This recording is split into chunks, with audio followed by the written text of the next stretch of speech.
रोहित और राहुल की रोमांचक जीत से भारत ने तीसरी बार जीती चैंपियंस ट्रॉफी।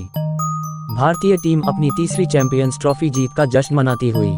न्यूजीलैंड की कड़ी चुनौती के बावजूद भारत ने आईसीसी चैंपियंस ट्रॉफी 2025 को 4 विकेट के अंतर से जीत लिया, जो तीसरी बार है जब उन्होंने यह खिताब जीता है।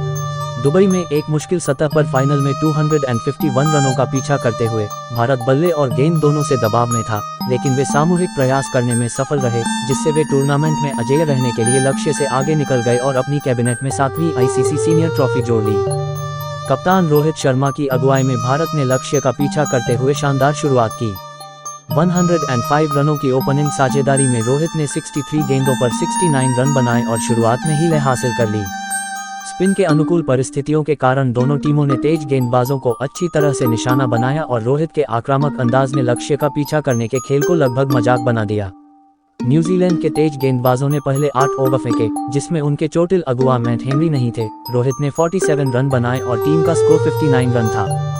इसने मिशेल सेंटनर को खुद को मैदान पर लाने के लिए मजबूर किया, लेकिन कुल मिलाकर सलामी बल्लेबाज रन रेट को बनाए रखने में सफल रहे, साथ ही आक्रामकता को कम किया। 19 ओवर तक 106 रन बनाकर भारत मजबूती से आगे बढ़ रहा था, लेकिन न्यूजीलैंड ने वापसी की। सेंटनर ने कवर पर ग्लेन फिलिप्स के हाथों शुभमन गिल का शानदार कैच पकड़ा, जिन्होंने अपने आकर्षक कैचों की श्रृंखला में 4 चांद लगा दिए, जबकि माइकल ब्रेसवेल ने अपनी पहली ही गेंद पर विराट कोहली की फ्लिक को चकमा देकर उन्हें 1 रन पर एलबीडब्ल्यू आउट कर दिया। 4 गेंदों के अंदर 2 विकेट गंवाने से भारत पर दबाव फिर से आ गया और न्यूजीलैंड के स्पिनरों ने दबाव बनाना शुरू कर दिया। अच्छी तरह से सेट रोहित को भी जोखिम कम करना पड़ा, जबकि श्रेयस अय्यर ने लय हासिल कर ली। इससे लगातार 11 डॉट बॉल का दौर शुरू हुआ, जिसके बाद रोहित ने रचिन रविंद्र को गेंद थमा दी और स्टंप आउट हो गए। 122 थर्ड्स पर खेल बराबरी की ओर बढ़ रहा था और भारत को एक और साझेदारी की जरूरत थी। अक्षर पटेल और श्रेयस अय्यर ने सतर्कता के साथ आक्रामकता का मिश्रण करते हुए स्थिति को पीछे धकेला। बाद में विलियन को शुरुआत में ही जीवनदान मिल गया जब उन्होंने डीप मिड विकेट बाउंड्री पर कैच लेने का शानदार प्रयास किया, लेकिन गेंद को वापस खेल में लाने के दौरान गेंद रस्सी पर जा गिरी। अय्यर और पटेल ने संयमित साझेदारी की, लेकिन काइल जेमिसन द्वारा लॉन्ग ऑन पर एक सिटर छोड़ने के साथ 62 महत्वपूर्ण रन जोड़े, जब अय्यर 44 रन पर थे।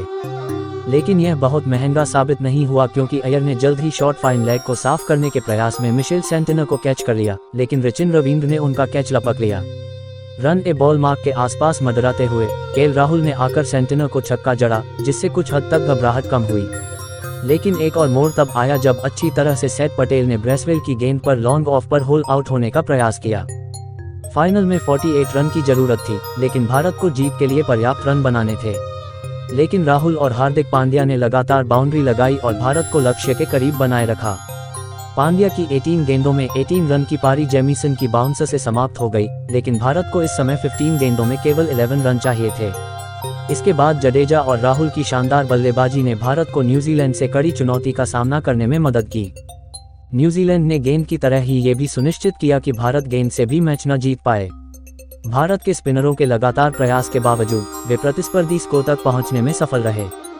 डेरिल मिशेल ने 101 गेंदों में 63 रन की पारी खेली और भारत की स्पिन चौकड़ी द्वारा डाले गए दबाव को झेलने की कोशिश की। इन चारों ने न केवल पावरप्ले में तेज शुरुआत के बाद खेल को भारत के पक्ष में खींच लिया, बल्कि धीमी सतह पर कुल मिलाकर पारी का रंग बदल दिया, जो कि काफी हद तक सीधी रेखाओं पर टिकी हुई थी। शुरुआत में न्यूजीलैंड ने आक्रामक रचिन रविंद्र की बदौलत सभी रन बनाए। टूर्नामेंट के सबसे ज्यादा रन बनाने वाले खिलाड़ी ने पेसर्स के खिलाफ कुछ बेहतरीन शॉट लगाकर अपनी फॉर्म का परिचय दिया। हार्दिक पांड्या को एक ओवर में 16 रन पर आउट कर दिया गया, जबकि मोहम्मद शमी को भी बेहतरीन तरीके से फ्लिक किया गया, जिससे रोहित शर्मा को टूर्नामेंट में पहले किसी भी समय की तुलना में जल्दी अपने स्पिन हथियार का इस्तेमाल करना पड़ा। वरुण चक्रवर्ती ने गुगली से शुरुआत की, जो पहले 4 बाई के लिए गई, लेकिन रविंद्र ने स्लॉग स्वीप के साथ भारत के लिए मौका बनाया। लेकिन डीप मिड विकेट से भागते हुए अय्यर इस मौके को नहीं भुना पाए। रविंद्र के पास अब 2 मौके थे, जिसमें शमी ने पहले एक मुश्किल रिटर्न चांस को भुनाने में विफल रहे, लेकिन चक्रवर्ती ने उस ओवर में 58 रन की ओपनिंग स्टैंड इन को तोड़ने में कामयाबी हासिल की, जिसमें विलियन को एलबीडब्ल्यू आउट किया गया, जबकि एक फ्लिक चूक गई। 10 ओवर के बाद रविंद्र 69 रन पर 37 रन बनाकर शानदार फॉर्म में दिख रहे थे, लेकिन कुलदीप यादव ने खेल की अपनी पहली ही गेंद पर पारी का रुख पलट दिया, एक गलत अंक जो रविंद्र के डैब से बचकर निकल गई। उन्होंने अपने अगले ओवर में केन विलियमसन को हवा में चकमा देकर आसान रिटर्न कैच स्वीकार करके भारत की स्थिति को और मजबूत कर दिया। 75 थर्ड्स पर न्यूजीलैंड को अब एक्सीलेटर से पैर हटाने के लिए मजबूर होना पड़ा क्योंकि उन्हें क्रैश और बन का जोखिम उठाना पड़ा। टॉम लैथम और डैरिल मिशेल दोनों ने स्पिनरों के खिलाफ बाउंड्री सूखने के बावजूद रूढ़िवादी तरीके से खेला। रवींद्र जडेजा और अक्षर पटेल ने बीच के ओवरों में दबाव बनाए रखा और जब कोई असाधारण टर्न नहीं था तब भी कोई मुफ्त नहीं दिया। फाइनल में भारत के स्पिनरों को टूर्नामेंट के किसी भी खेल की तुलना में अधिक गेंदबाजी करने की आवश्यकता थी और वे सामूहिक रूप से 37% समय तक स्टंप लाइनों के भीतर गेंदबाजी करने में सफल रहे, जिसका मतलब था कि न्यूजीलैंड का जोखिम उठाना हमेशा सामान्य से अधिक खतरे के साथ आया था। 66 गेंदों पर 33